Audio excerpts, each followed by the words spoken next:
America in the 1920s, also known as the time of modernity.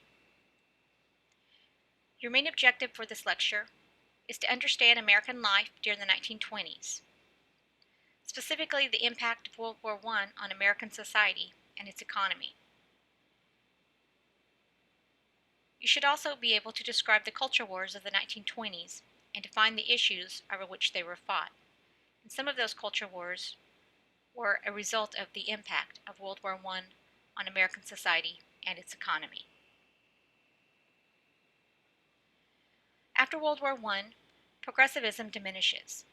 Many of the progressive laws that were passed during the Woodrow Wilson administration will remain on the books but not be enforced.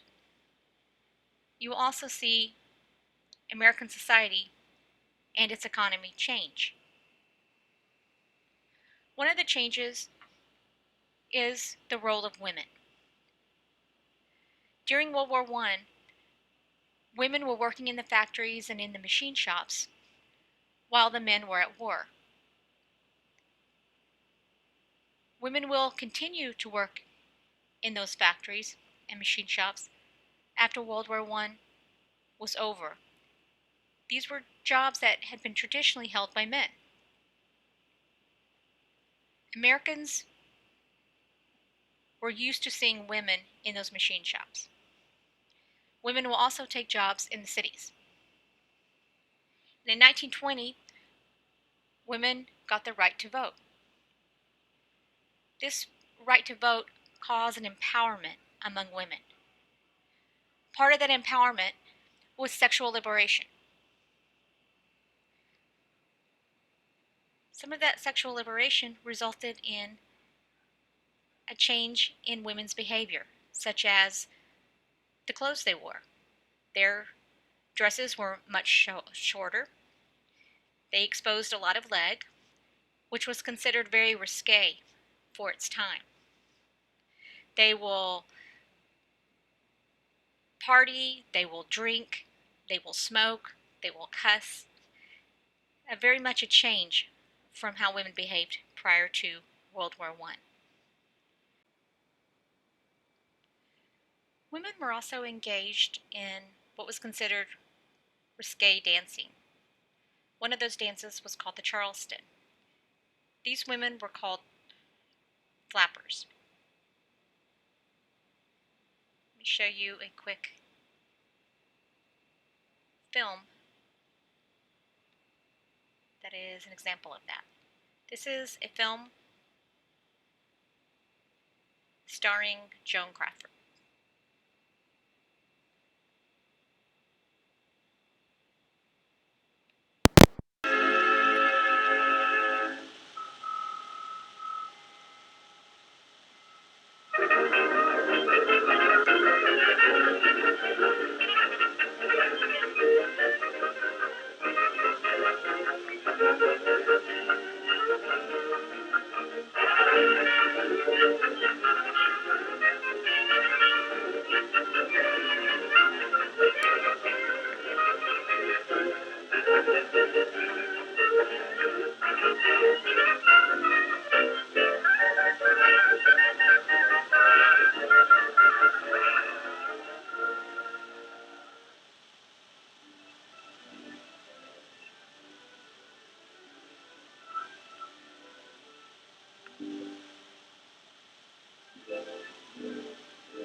let's move on to the economy.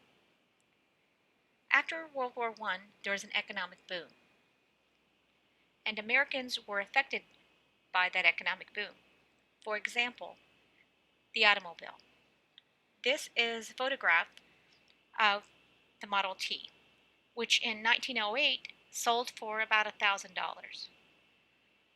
And the average income at that time was about $400 a year. So only the very wealthy could afford an automobile.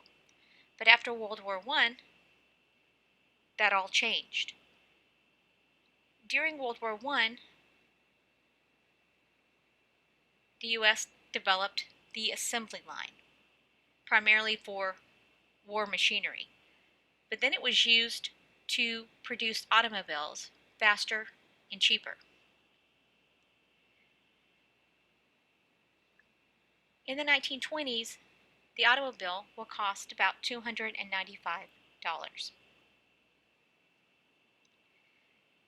So America is spending more time in their cars than before. Before they mostly walked or took public transportation, but now they had automobiles. Let's talk about the culture wars in the 1920s. The culture wars were between whites and African Americans, nativists and those who favored immigration, the younger generation and the older generation, the poor and the wealthy, and skeptics, meaning scientists, and religion. During the 1920s, the Jim Crow laws and segregation was still going on in the South. Segregation was going on in the armed forces until the 1950s. And African Americans were being terrorized by groups such as the one you see here, the KKK. The KKK began during the Reconstruction era and became rather large by the time you reached the 1920s. At its height in 1923, there were about 5 million members. The KKK did not welcome anyone that was not white Anglo-Saxon Christian. So they didn't like African Americans, they didn't like Jewish people, they didn't like gypsies, and the list goes on. They will march in Washington and in other places as well. And what causes this major increase in KKK numbers is a film called Birth of a Nation. Birth of a Nation comes out in 1915, and its overall message is that that the whites should be taking back their society, that the Civil War shouldn't have ended the way it did, African Americans shouldn't have rights. It depicts African Americans as not very smart, as very incompetent to be in politics or to run a government or be in government. And at the end of this film, you'll see really the heart of what they are saying. What they did in this film is they took this idea that African Americans shouldn't have rights, but they did it all in the context of religion. So I'm going to put those clips on canvas, so I want to make sure that you see those clips. During this time period, there was something called the Black Separatism movement. And what this movement was about was blacks felt that they were not getting a fair shake in society. So the separatism movement was about giving up and going back to Africa because they were never going to be treated equal in America. This movement was led by a gentleman by the name of Garvey, and he was a member of the Universal Negro Improvement Association. Blacks will also migrate north from the south, and they did so for better opportunities. Although when they get to these cities, those opportunities will not be great, but in their view, they were better than what they were experiencing in the South. And in many of the northern cities, in particular, the Harlem Renaissance was going on.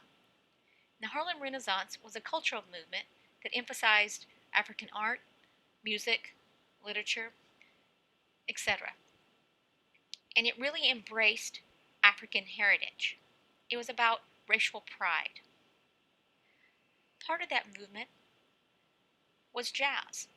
And you would hear a lot of jazz at a club such as the Cotton Club. It was a very famous club. Jazz was actually borrowed from the blues. It also included ragtime. It had mostly solo musicians who improvised. For example, Louis Armstrong. During the 1920s, there was a strong sense of nativism. And remember, nativism is anti-immigrant sentiment. There is this trend towards Americanism. No respect for other heritages. You know, what is it to be an American? Push to Americanize. Just American, no hyphen. No Italian American. No Greek American. And some of this stems from the impact of World War I. It's this anti-German sentiment that will transfer to an anti-immigrant feeling. Also, the Red Scare of the 1917 Russian Revolution, where Russia becomes communist. The U.S. will pass Espionage and Sedition Acts between 1917 and 1918 during World War I because of this fear. What those acts said was that it was illegal to protest or rally against the government during World War I. So during this time, it wasn't okay to be a socialist, and it really wasn't okay to be a communist. So in 1924, the U.S. will pass what's called the Johnson-Reed Act, also referred to as the National Origins Act or the Immigration Restrictions Act. And what this act did was that it put quotas on immigration. It said that annual immigration from designated countries was not to exceed 2% of nationality as it stood in the 1890s. And they used the 1890 census as a guide. So it severely limited Italians, Greeks, Poles, Russians, and other Southern and Eastern Europeans that came to the U.S. after 1890.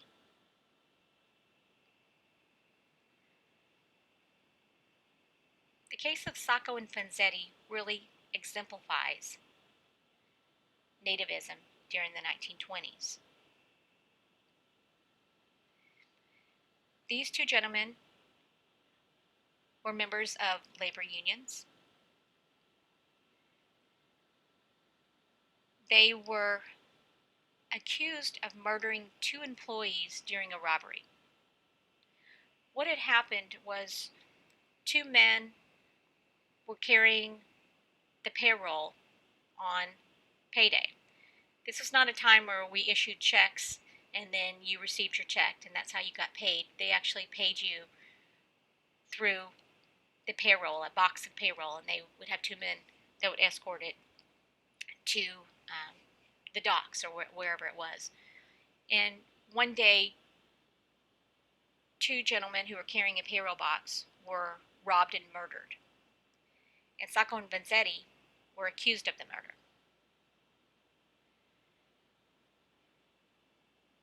These two gentlemen were targeted because of their pro-labor affiliation, and they were considered anarchists. So if you spoke out against the government, you were considered an anarchist, or you were considered the enemy. They didn't really receive a fair trial, and both of these gentlemen were hanged as a result. If you look at the evidence from that trial, it's pretty clear that these two gentlemen had nothing to do with the robbery and the murder, but they were used as scapegoats. Religion.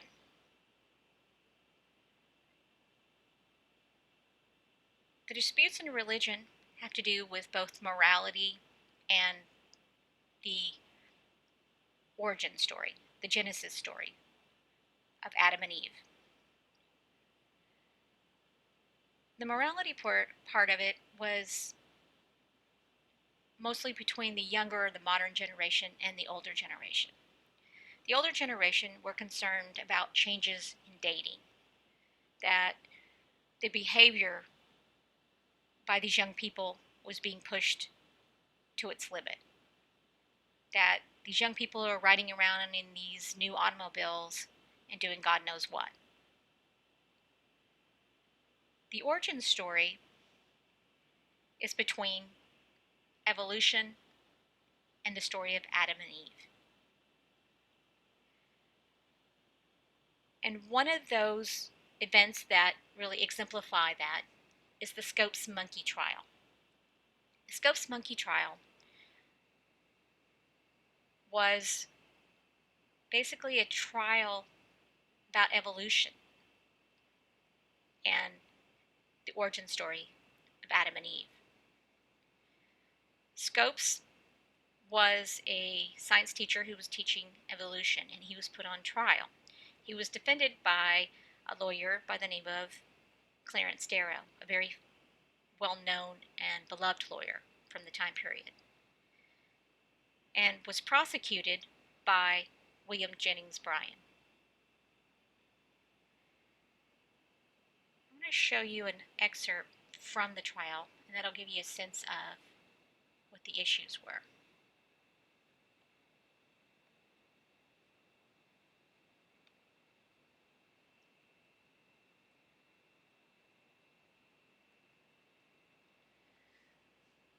So what had happened in this trial was that Darrow had made several motions for experts and other evidence, and he was not able to get it in. He was being blocked.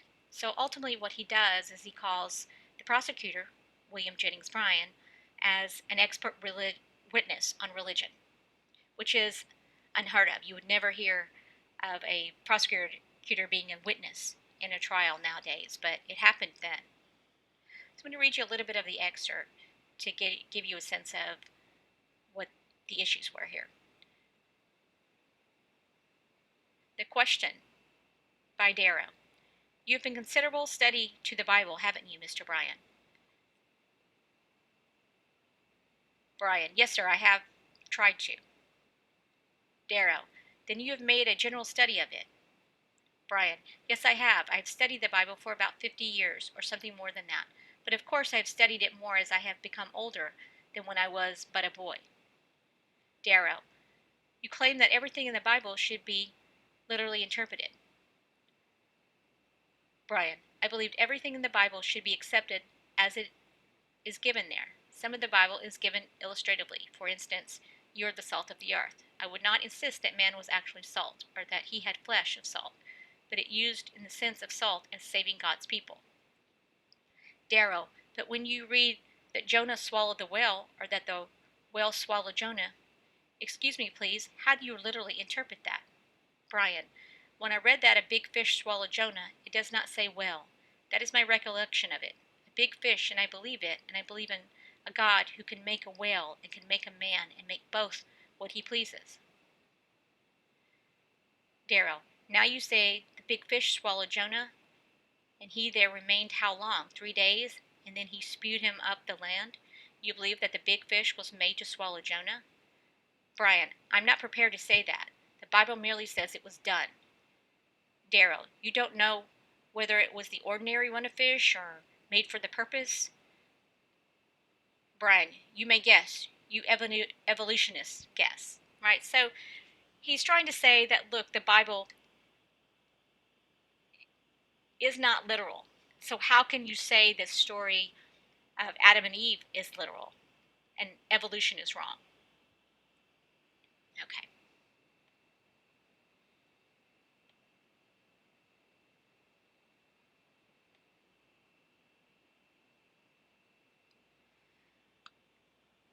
Consumerism, class, and culture. As I mentioned before, there is an economic boom after World War I. The radio becomes popular during the 1920s. And what's important about the radio is that it connects people together. That you could hear music on the radio. Now, someone that had made the music in a studio, and you could now hear it on the radio. You could hear news from another place. So it was a way that connected people together. The radios will include advertisements. Of course, it will be audio advertisements, but advertisements nonetheless. And consumerism will also boom during this time period due to the economic boom after World War I. So the advertising industry will really take off. And I want to run through a couple of these advertisements just to give you a sense of who they were targeting. And it also shows this culture war between people who didn't have money and people who did. The first one is for Pear soap. And this is targeting women. Women were the primary caregivers at this time. And so it's basically saying if you use this soap, you will have good, clean children. Here's one for a vacuum cleaner. Now, I don't know about you, but I don't vacuum in heels and a skirt. I don't dress up to vacuum. But again, this was targeting women, but it was also targeting their husbands because it was the husbands who generally were the breadwinner in the family. So this was for the electric vacuum cleaner. Before this, many people swept rugs. That's how they cleaned their rugs. But here was a vacuum cleaner. And the vacuum cleaner represented middle class to wealthy. I mean, if you owned a vacuum cleaner, you were identified as having wealth. So it was really about what you owned during this time period, how you dressed. That identified what class you were in.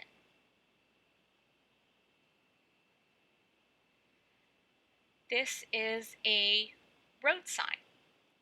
So this was reflective of the automobile. So now that we have the automobile, they needed road signs to advertise. And this one advertises for beer. Here is one called the Diamond Taxi Service. And if you look at it, look how the ad is designed. It's called the Diamond Taxi Service. So diamonds represent wealth. So, and also having a taxi service also represented wealth. If you could afford a taxi, you had money. So it says, be sure it's a diamond. So again, it was about identity, right? About wealth. I'm targeting people to this taxi service, and you too will look like you have money. Here's one for Arrow shirts. In fact, I think Arrow shirts still might be around. But this gentleman is kind of a slick back, well-dressed gentleman. This is supposed to be on a yacht, and he has his binoculars. And it says to the public or to the consumer, if you wear these shirts, you will be equivalent to a man that can afford a yacht. Again, it's about identity, about having wealth. And this one is for hair products. If you look in the background, what you see is a castle and a very serene, very high status environment, right? So this is targeted for women, and if you use this hair care product, then you will look like this woman. You will be part of the upper class, right? Who hasn't fell for this type of advertisement in the past? At least I can speak for myself. I have. You see all these celebrities advertising these products, and that want you to think that you're going to look like them, and you buy it knowing that you're not going to, but you do it anyway. They still do this.